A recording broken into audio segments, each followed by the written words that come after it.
안녕하세요, 인디고디자입니다. 오늘 오랜만에 사무실에서 찍게 되는데요. 오늘 제가 보여드릴 영상은 뭐냐면은, 영상들 보면은 공사 현장에서 하는 현장들이 많잖아요, 여러분들. 그런 영상들의 댓글들을 보면은 각 공정별로 그 분야의 일을 하고 싶어 하시는 분들이나 그리고 궁금하신 점들을 막 댓글을 많이 달거든요. 진짜 실제로 그 작업자 사장님들을 모셔가지고 이제 인터뷰를 해볼까 합니다. 그래서 오늘 오신 분은 진짜 어렵게 보셨습니다. 타일을 자주 나오셨는데 간단하게 또 자기소개 한번 부탁드릴게요. 안녕하세요. 89년생 척타일 팀장을 맡고 있는 최병화라고 합니다.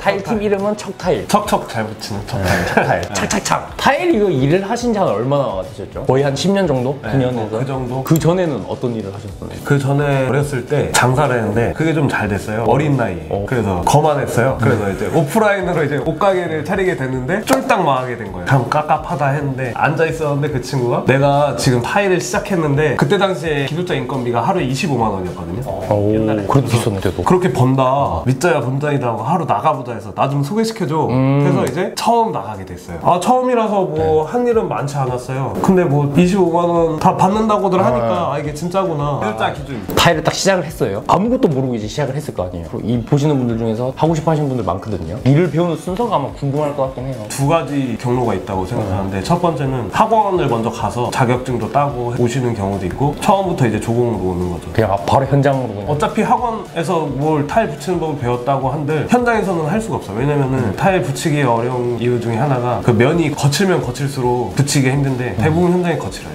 저도 조공부터 그냥 처음부터 시작해서 지금까지 오게 된 거고. 처음에 하는 일은 일찍 일단 와서 타일 박스 까고 청소하고 망치 갖고 와라 갖고 오고. 그럼 그런 일들을 한 얼마나 하는 그것도 궁금하시고. 그거는 개인 능력이라고 생각하는데 뭐 잘하면 1년 만에 기술자 되는 거고 못하면 뭐 10년이 돼도 기술자 못해요. 그렇다고 합니다, 여러분들. 그러면 좀 약간 예민한 질문일 수도 있는데 사장님은 이제 지금 이제 수입이나 수입? 그리고 기공의 수입, 조공의 수입 미래가 어떤지 궁금하거든요. 저도 궁금하긴 해요, 사실. 뭐 그거는 근데 팀마다 다 다르긴 한데 처음 시작하면은 보통 10만 원에서 12만 원 하루 일당을 생각하시면 돼요. 저희 팀 막내가 지금 딱 1년 됐거든요. 그 친구가 한 달에 300에서 350만 원 정도? 잘 번다. 네. 근데 그 친구는 열심히 했어요. 제가 일 시작하기 전에 뭐라고 얘기했냐면은 진짜 열심히 해라. 아니면 이쪽 노가다에 발을 들이지 말아라. 일도 거치고 힘든데. 진짜 안 되지. 그래 저희 팀 이제 기술자 동생이 600에서 700 사이 번다고. 지린다. 아니 저 타일 배우면 안 돼? 혹시 그러면 인디고 디자인에 일단 워라벨 진짜 최고 중시하거든요. 그래요? 네, 그 타일 만약 타일공 하게 되면은 워라벨이 있는지. 워라벨 있죠. 네. 근데 조공 처음 일 시작하는데 워라벨 생각하시면 그냥 일 안 하시면 돼요. 저는 일 처음 시작했을 때 어떻게 했냐면은 타일이 두 종류가 있는데 신축이 있고 인테리어가 있는데 저는 신축에서 처음 일을 배웠는데 인테리어보다 훨씬 일찍 모여요. 아침밥을 먹거든요. 6시 반인가? 그때 이제 현장에 다 모였어야 되는데 저는 항상 5시 반이나 6시 사이에 무조건 가요. 그래서 미리 제 막 타일 까거나 이런 일을 해놓는 거죠. 그래야 이제 붙일 시간이 늘어나니까. 사장님 저 타일 다 깠어요. 뭐예요? 그럼 붙여봐 이렇게. 그리고 일이 뭐 5시에 끝나든지 6시에 끝나든지 또 남아요 현장에. 혼자 붙여보는 거예요. 더 좋아할 것 같은데요? 열정이 있네 막. 그럼 더 가르쳐 주려고 하고 점심도 빨리 먹고 와서 막 붙이고. 이거 꿀팁이네. 뭐 다른 기술자들이 붙이던 거 제가 옆에서 막 붙이고 그래야 빨리 배우고 인건비 빨리 늘려요. 돈 벌려고 한 건데 빨리 버셔야죠. 제가 생각하는 타일 엔지니어는 처음에만 고생해서 기술자 되면은 워라밸도 있고 평생 직업이고 돈도 있고 그런 말씀 많이 하시는데 타일 배우다가 버는 돈보다 병원비가 더 나간다. 그건 진짜 옛날 얘기고 요즘엔 시대가 많이 좋아졌습니다. 연장도 좋아졌고. 그리고 제가 이 영상을 찍기 일주일 전에 커뮤니티에 글을 하나 올렸었거든요. 어차피 이거 보시는 분들은 구독자분들이니까 그분들이 이제 궁금한 것들, 타일에 관한 이야기들 그런 것들이 있으면 댓글을 달아달라고 했는데 생각보다 많이 달렸어요. 신기하게도 괜찮은 질문들이 많아가지고 제가 뽑아왔거든요. 근데 이거는 제가 이 사장님한테 보여드리진 않았어요. 바로 다이렉트 실시간으로 해야 되기 때문에. 그래서 이제 이 부분을 제가 대변해서 질문 한번 해보도록 하겠습니다. 자, 그럼 이제 첫 번째 질문인데 기사 좀 하셔야 될 거예요. 그래? 현관 저희 젠다이나 이런 아웃코너 부분에 졸리컷 치잖아요. 졸리컷 부분이 사실 약한 게 사실이잖아요. 그쵸. 네, 시간이 지나서 물건 오타가 깨지거나 뭐 이가 나갔을 때 보수가 가능한지 셀프로 하실 수 있는 방법. 레진은 좀 다루기 힘드실 것 힘들고. 같고 대리석보 소재 구매하는 대리석 보수제? 그러면은 셀프로 하실 수 있습니다. 만약에 심하게 나가면 당연히 교체를 해야 되겠지만 그렇죠. 아니면 약간 흐린 눈 이렇게 안 보이는 척하면 돼요. 마루 땜빵 보수제는 색깔이 엄청 많잖아요. 저는 개인적으로 그걸로 많이 하거든요. 그리고 두 번째 질문이 요즘에 그 박판 타일 많이 하잖아요. 사장님도 많이 하시잖아요. 뭐냐면은 이제 엄청 큰 타일이에요. 최고 큰 거는 뭐 3m까지 되죠, 원장이. 3m 넘는 거. 네, 완전 초대형 타일인데 박판 타일이 힘드냐 아니면은 작은 모자이크 타일이라 하거든요. 그 타일 중에 작업이 어느 게 힘든지. 박판 타일이 훨씬 어렵습니다. 훨씬. 근데 제 생각에는 뭐냐면은 박판 타일 어차피 크잖아요. 하나 이렇게 떡 붙이면 금방 끝나지 않을까 이 생각 들거든요. 제 재단을 잘못했거나 하면 그 타일 한 장을 버리는 거기 때문에 엄청 비싸잖아요. 그렇죠. 그 리스크를 안고 가야 되는 거기 때문에 웬만큼 타일에 대한 이해도가 있어야 박판 타일 할 수 있어요. 박판 타일이 6T짜리가 대부분 많이 쓰는데 붙였다 뗐다 하면은 떼는 과정에서 이제 깨지는 경우가 많아요. 아 끔찍하다 그거 진짜. 저희도 이제 박판 타일 슬슬 해볼까요 이제? 좋죠. 세 번째 질문이 주방 바닥에 모자이크 바닥 타일을 시공할 예정인데 크랙이 생길까봐 걱정입니다. 그래서 케라폭시 시공도 할 건데 의미가 있을까요? 크랙 생기는 건 감수를 해야 될까요? 크랙을 오히려 예방하시려면 디커플링 매트를 사용하셔야 돼요. 아마 왕타일에 케라폭시 사용하시고 시공하시면은 아마 타일 시공비보다 훨씬 많이 나오실걸요. 부자재 값이 그냥 비추네요 사실상 바닥에 이 모자이크 타일을 한다는 거. 그렇죠. 근데 오히려 망타일이 그 큰 타일보다 크랙에 강해요. 일본 같은 데 보면 다 망타일 작은 타일 붙이잖아요. 일본 지진 같은 게 많으니까 그렇게 참고를 하시면 좋을 것 같습니다. 그렇다고 합니다. 네, 저는 일단 비추.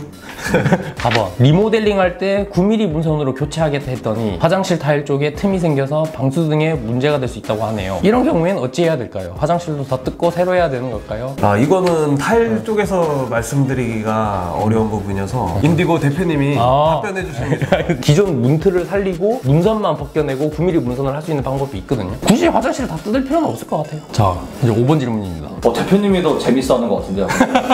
대변하는 거 재밌네, 이거.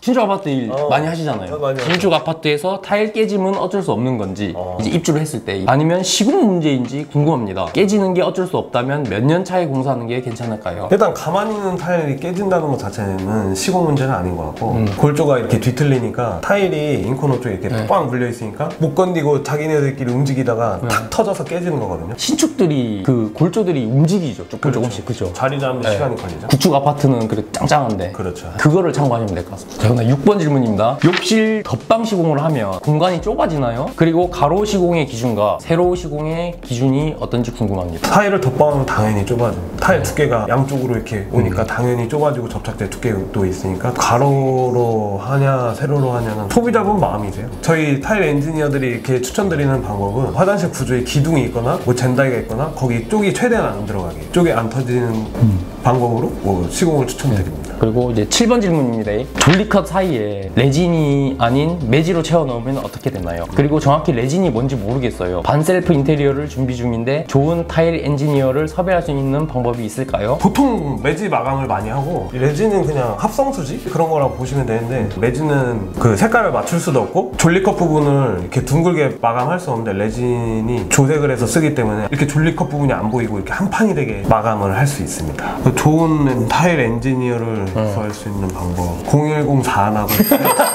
고정 댓글로 제가 척타일 인스타 아이디랑 번호를 남겨두겠습니다. 자, 이제 마지막 질문인데 덧방 시공의 가능 여부 판단 기준이 궁금합니다. 그리고 덧방 시공했을 때의 장단점이 궁금합니다. 일단 덧방 시공 가능 여부는 타일이 떴는지 안 떴는지 아셔야 돼요. 일반 소비자분들도 알 수 있어요. 이렇게 두드려 보면은 텅텅 하울링이라고 하는데 그 현상이 있거든요. 그렇게 되면 일단 다 철거를 하셔야 되고 아니면 이제 타일이 한 번까지는 괜찮은데 두 번부터는 이제 좀 위험하다. 그걸 어떻게 아냐? 화장실 문틀 보시면 돼요. 문틀하고 타일 단차가 거의 1대1이면은 이거는 덧방을 한 번 했다는 거예요. 그렇게 되면은 철거하고 진행하시는 게 낫죠. 그리고 덧방 했을 때 장점은 한 가지밖에 없죠. 덧방 시공비가 적어진다. 그래서 그거 하나밖에 없어요. 단점은 뭐 좁아진다, 뭐 전에 붙였던 타일이 뜬다 이러면은 덧방 해놓은 타일도 뜨는 거예요. 바로. 근데 바닥은 절대 덧방 안 되는 거예요. 바닥은 무조건 올처가하고 방수 새로 해야 되니까. 근데 신축 이렇게 했을 때 비인 소리 나는데 하자 아니라고 하는 말도 있던데 신축은 대부분 300, 600 레미탈 떠붙임을 하거든요. 거의 우리나라에서 하는 시공법인데 타일에 레미탈을 떴는데 그 빈 부분들에서 텅텅 소리가 나요. 거기 세게 치면 이제 깨지긴 하는데 그래서 신축 아파트에 타일이 많이 뜨는 거예요. 레미탈이 또 크랙이 엄청 약하거든요. 지금 600각 타일처럼 포쉐린에는 저희가 그런 레미탈 떠붙임을 안 하고 에폭시나 뭐 계량 압착을 쓰기 때문에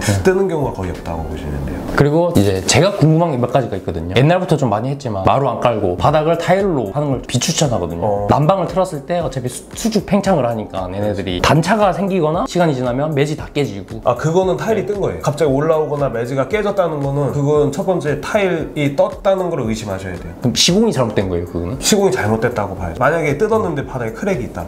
이거 솔직히 말해서 시공 잘못됐냐. 바닥에 크랙이 가면은 타일이 무조건 뜨게 돼. 크랙을 방지하려면은 디커플링 매트를 깔거나 매트를 무조건 깔아야 된다. 아니, 수평물 다 안 까셔도 요즘에 아까 말씀드렸듯이 저희 또 안 뜨게 하는 시공법이 있습니다. 아, 너무 걱정 안 하셔도 돼요. 막 그렇게 막 다 들뜨는 경우가 없고 몇 장 교체하면은 또 괜찮아지니까. 보일러랑 큰 상관이 없는 거네요. 시공 전에는 상관이 있는데 시공 후에는 양생이 다 된 후에는 보일러 얘기하는 거는 약간 입으로 이제 소비자들이 그리고 이제 또 궁금한 게 사장님 이제 팀을 이제 점점 키워야 되잖아요. 좀 인재를 구인할 생각은 없으신지. 언제나 열려있죠. 언제나 항상 저희는 젊고 하려고 하는 사람들 많이 찾고 있거든요. 근데 저희 팀에서 나간 사람도 많아요. 저희 팀에 있는 기술자 지인도 온 적도 있고 저희 처남도 온 적도 있고 저희 친척도 온 적 있어요. 근데 하나 처음에 뭐 뼈를 갈겠다고 하는데 거의 뼈 갈기 전에 그냥 없어졌어.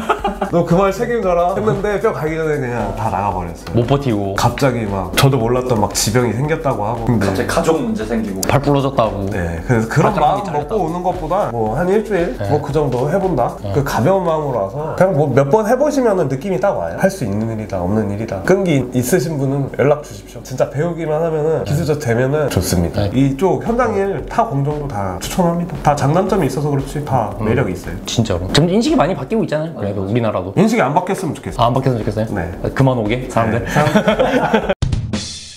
아, 네, 오늘 이렇게 어렵게 척타일 우리 대표님 모시고 인터뷰를 해봤는데 이게 질문들 외에도 궁금한 거 엄청 많으실 거예요. 댓글에 달아주시던지 아니면은 인스타 이제 고정 댓글로 할 테니까 DM으로 만약에 해주시면 답글 다 해주실 거죠? 아, 예. 저희가 아는 범위 안에서는 성의 있게 답변해드리겠습니다. 연락 많이 주세요. 하고 싶으신 얘기나 뭐 영상 편지나 있을까요? 영상 편지? 영상 편지? 경이야 사람. 하고 싶은 얘기는 뭐 잘 하는 사람이 부족하기 때문에 이쪽 일 배우고 싶은 사람들은 시작할 거면 진지하게 열심히 하시고 또 반셀프 뭐 준비하시는 분들 연락 주시면 저희 셀프 인테리어도 많이 진행하고 있으니까 최선을 다해서 해드리겠습니다. 아, 그리고 또 한 가지 중요한 거 까먹었네. 영상 마음에 드셨으면 구독, 좋아요, 알림 설정. 알림 설정까지. 감사합니다. 다른 공정에 대한 인터뷰 진행하도록 하겠습니다. 고생하셨습니다. 네, 고생하셨습니다. 네.